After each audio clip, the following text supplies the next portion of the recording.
አሰላሙ አለይኩም ወረህመቱላሂ ወበረካቱ። ሰላም ቤተሰብ እንዴት ናችሁ? ሰላም ናችሁ? ያን የተለመደው ለዚህ ዩቲዩብ አዲስ ከሆናችሁ ላይክ፣ ሰብስክራይብ በማድረግ ቤተሰብ ሁኑ። እንግዲህ ዛሬ በአሳዛኝ ነገር ነው የመጣሁት ማለት ነው።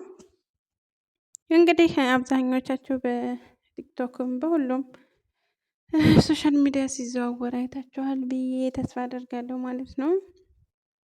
እና ማለቴ ምን አይነት ዘመን ላይ እንደደረስን ብቻ በጣም ያሳዝናል ወላሂ። ማለቴ ሰው ከሰው መቼም ከሰው ርቆ አይኖርም። እንደውም በአብዛኛው አሁን ላይ ወላሂ የሆነ ማለቴ በቃ በጣም በተለይ በጣም የዋህ የሆኑ ሰዎች ምናምን ሰው በጣም ምናምን ስታጠግ ምናምን አሁን እንደ ሶሻል ሚዲያ በምናየውም ነገር በቃ እየተጠራጠርን ምን እያልን ሰው የበለጠ እንድንርቅ ነው የሚያደርገው። እና ወላሂ በጣም ነው እኔ ወላሂ በጣም ነው ልቤ በቃ በጣም ነው ውስጤ የተሰበረው ወላሂ ማለት በዛ ላይ ሁለት ነፍስ መሆኗ እንደገና ደግሞ ምንስ ያህል ሰውን ብንጠላ ምንስ ያህል ሰው ጋር ብንጣላ ያንን ሰው መተው እየቻልን መራቅ እየቻልን በቃ አይደል ብቻ አላቅም ወላሂ እንዴት ብዬ እንደማስረዳችሁ ማለት ነው። ብዙ አማራጭ እያለ ሰውን ለመግደል ምን ያደርጋል? ያ ሰው ሞቶ ምን እንጠቀማለን? ወላሂ በቃ በአሁኑ ዘመን ሰው ረከሰ።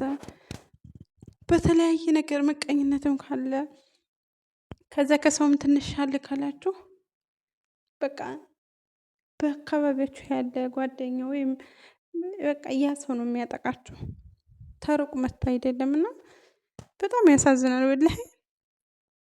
እንግዲህ እንደተነገረው የልጅቷ ጉዳይ እንግዲህ በፊት ጓደኛዋ እንደነበረች እና ተቀያይሞ ተጣልተው እንደነበረ እንግዲህ ያው ማርገዟን ተሰማ ደውላ እንታረቅ ገዳይ ማለት ነው ደውላ እንታረቅ እንዳለቻት እሷ ደግሞ ያው ባላህ እጅ ስለተያዘ ነፍሰ ጡር ስለሆነች ሚስኪን የዋህ የእውነቷን መስራት እሺ ብላ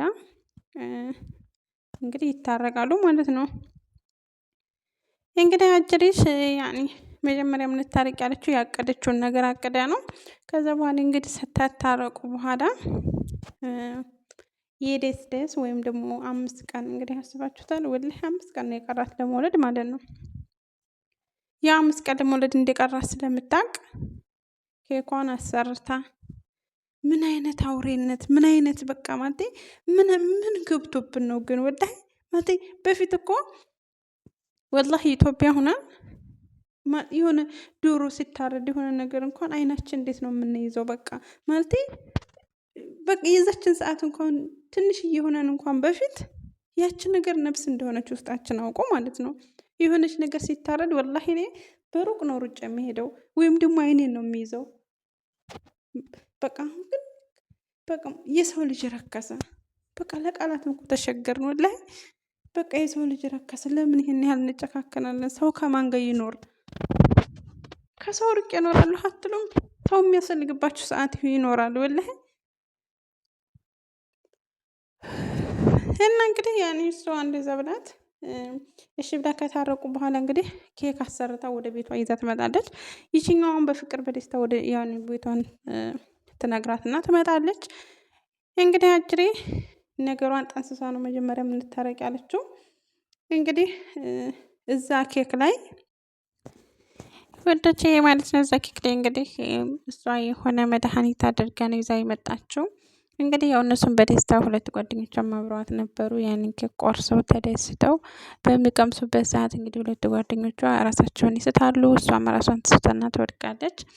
ከዛ እንግዲህ ቶሎ እንድትሞት ወይም ይሄንን አቅዳ ስለመጣች ላዋ ላይ ወጣ እንግዲህ እንትን እያለቻት ቶሎ እንድትሞት ተጀርባዋ እየደበደበቻት እንደሆነ በእጇ ምናምን ጓደኞቿ ሐኪም ቤት የገቡት ሲናገሩ ማለት ነው። ምክንያቱም እነሱ ስለደከሙ እሷን ማዳን አይችሉም ነበር። እነሱ ሐኪም ቤት ገብተዋል እንግዲህ በአሁኑ ሰዓት በህይወት እንዳሉ ነው የተነገረው ማለት ነው። ያው እንግዲህ አንዳንድ መረጃም ከነሱ ነው የወጣው። እነሱ ወድቀው እያዩት ተነስተው ማዳን እንዳልቻሉ ነው የተናገሩት ማለት ነው። ጀርባዋን ስቦ ግራት እንደነበረ እነሱም ያው በአፋቸው እንግዲህ ነጭ ነገር እየወጣ ነበረ። ከዛ አምቡላንስ ተጠርቶ ሐኪም ቤት እንደገቡ ተነግሯል ማለት ነው። እነሱ በህይወት አሉ ሁለት ጓደኞቿ፣ እሷ ግን ህይወቷ እንዳለፈ ተነግረዋል። በጣም ነው የሚያሳዝነው። አላህ ከእንደዚህ ካስመሳይ ጓደኛ ከእንደዚህ አይነት ጓደኛ አላህ ይጠብቃን ውዶችዬ።